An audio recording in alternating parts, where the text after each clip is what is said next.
आपातकाल की 50वीं वर्षगांठ पर जहां एक और एनडीए गठबंधन इस दिन को काले अध्याय के रूप में याद कर रहा है, तो वहीं कांग्रेस ने वर्तमान स्थिति को अघोषित आपातकाल करार दिया है। बिहार कांग्रेस प्रवक्ता राजेश राठौड़ ने कहा कि आपातकाल पर कांग्रेस नेतृत्व पहले ही स्थिति स्पष्ट कर चुका है और इस पर व्यापक चर्चा भी हो चुकी है।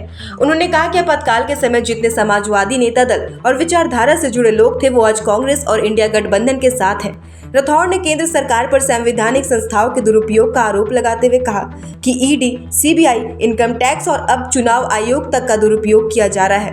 उन्होंने दावा किया कि आज कोई भी सरकार के खिलाफ आवाज नहीं उठा सकता, यही अघोषित आपातकाल है। उन्होंने कहा कि देश की जनता इस अघोषित आपातकाल को समाप्त करेगी। सुनिए क्या कर रहे हैं राजेश राठौड़।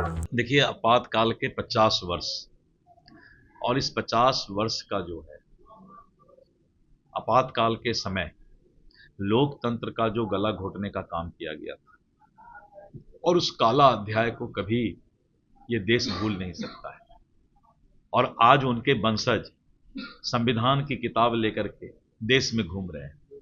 मैं पत्रकार भाइयों को भी याद दिलाना चाहता हूँ कि आपका उम्र चूंकि अभी 70 साल से कम है और ये घटना 70 साल पहले घटा है, तो 50 वर्ष के उम्र वाले तक को तो पता है कि आपातकाल में किस तरह बर्बरता के साथ कार्यपालिका, विधायिका, न्यायपालिका और पत्रकारिता, इन लोगों को विवश किया गया था कि आप सरकार के साथ रहें, अन्यथा आप के साथ कुछ भी व्यवहार किया जा सकता है। इस तरह का लोकतंत्र का गला घोटने वाला, बाबा भीमराव अंबेडकर के संविधान का चीरहरण करने वाला आज संविधान की किताब लेके घूम रहा है। इसीलिए आपातकाल की याद दिलाना इस देश को बहुत आवश्यक है।